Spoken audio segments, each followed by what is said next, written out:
So to transfer our pattern to fabric, let me show us how we're going to be cutting out our breast pad. This is the breast pad we're going to be using. This side of it has glue. That's the part you iron directly to the fabric. The other side does not have glue. So when you are cutting it, you have to be careful to indicate that part. Okay? Alright, so for this side, this is our underbust. And then we have our bust area. This is our bust point. Okay, so this from the top of the for this center front, from the top of the pattern to all the way to the underbust.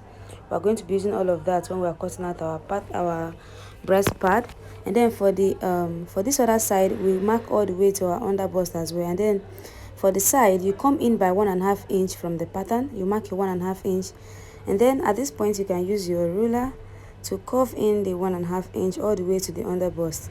So just curve it, make it, the line shouldn't be pointy, but curve it in using your curved ruler, and here we have it. So by the time you join it from this top like this all the way to the underbust, you have a very nice pattern for your breast pad or your wadding, whatever you call it. Okay, so let me show us how you can also transfer this cutting to your breast pad, especially if you don't want to cut out the markings you've made, in case you need the pattern for something else. Okay, so just fold your pattern in half, because you're going to be cutting it in half, because each part has to be cut into two. For the side, you are cutting two of it. So see, I'm going to be using my marker to trace out the markings on top of the breast pad. So just follow the markings on the paper, and I'm indicating where the bust point is.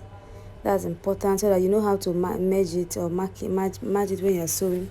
And then for the side, just follow the line side by side, little by little, and trace it out. And this is in the case where you're not cutting out this pattern. If you're cutting out this pattern, if you are done using it to cut the main fabric, just trace out the pattern and use it for your. And this is so I have to indicate the down part and the top of and the bust part. So you can just go ahead and cut out that. And then for the center front, that is going to be cut on fold as well. Unlike that of the side front, the center front has to be closed. So we're just going to fold in from the underbust down, fold it in, and then just trace it out with your tracing wheel or your marker, and then cut out your part. So please go ahead and check the description box for the link to the bustier drafting and the sleeve drafting as well, including the drafting of the skirt pattern. I'm going to put all the link in the description box. This is just the pattern transfer. So I've transferred the lower bodies to the fabric, and here it is. This is the front piece, and this is the back piece. And then I have also transferred the upper bodies to fabric as well. And here it is. This is the back piece, and this is the lining as well. And for the lower bodies, I cut the lining piece to be 1 inch shorter than the main fabric, and this is because we will have to fold in the edges of the lower fabric, the lower bodies. By the time I sew the edges of these lower bodies to the edges of the lining piece, it's going to give us a neatly finished edge.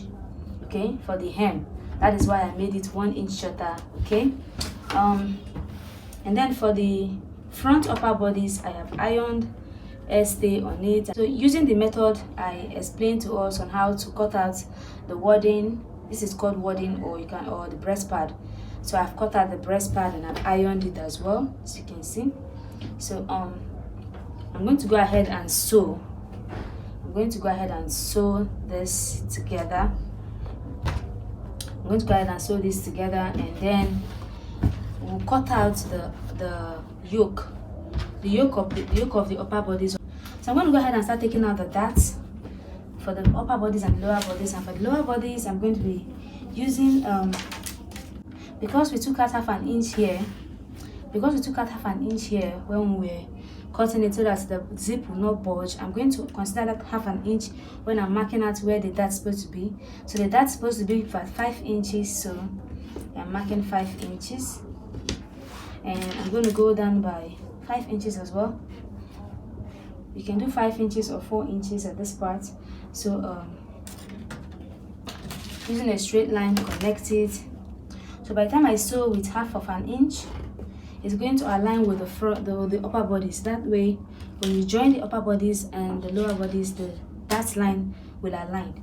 I'll create this. I will do the same marking on both the lining piece and the main fabric, so that when we sew it, it will align.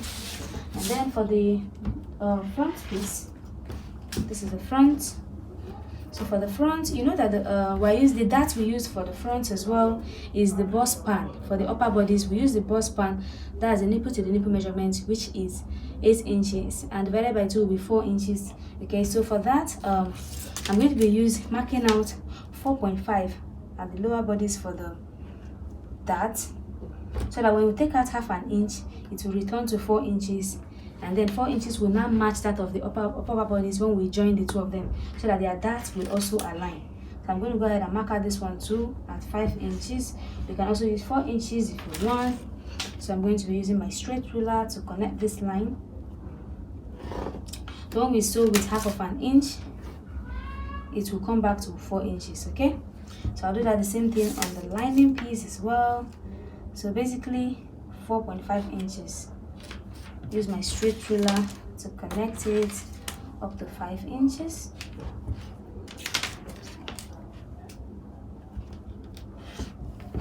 Okay, so I'm going to go ahead and take out these darts and join the upper bodies, and then we'll start compiling them together. Let's start joining the bodies together.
The lining piece.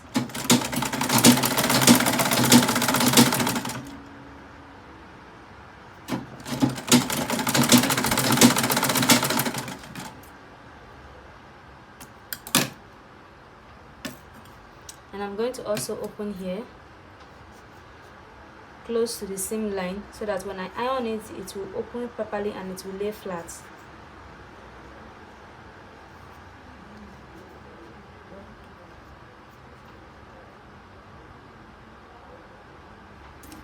And then when I'm ironing it, I'm going to open up the seam line like so and iron it flat, and then use stay, the same stay I used here, place it here and keep it open and iron it, so that it will gum on it, and leave it open like this so that it will remain open to give it neatly finished edge.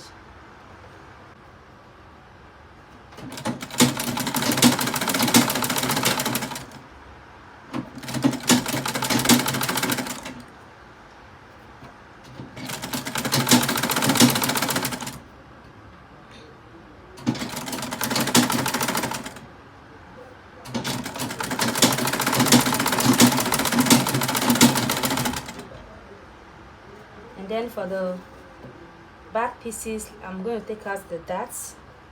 Okay, so I'm going to measure 4.5.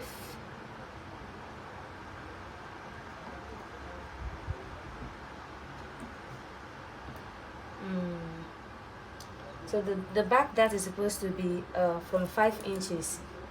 So knowing that we have taken out half an inch at the beginning here for the zip tightening, so we'll have 4.5.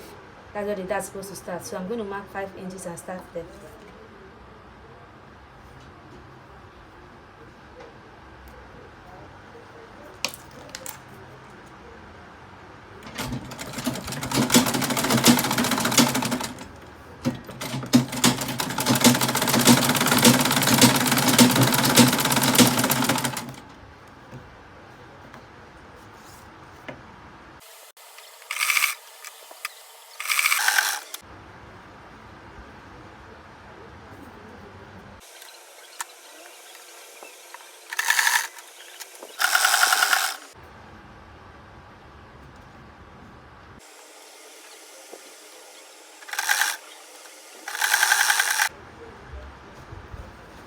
Also for the lower bodies, we're going to be taking out the darts as well.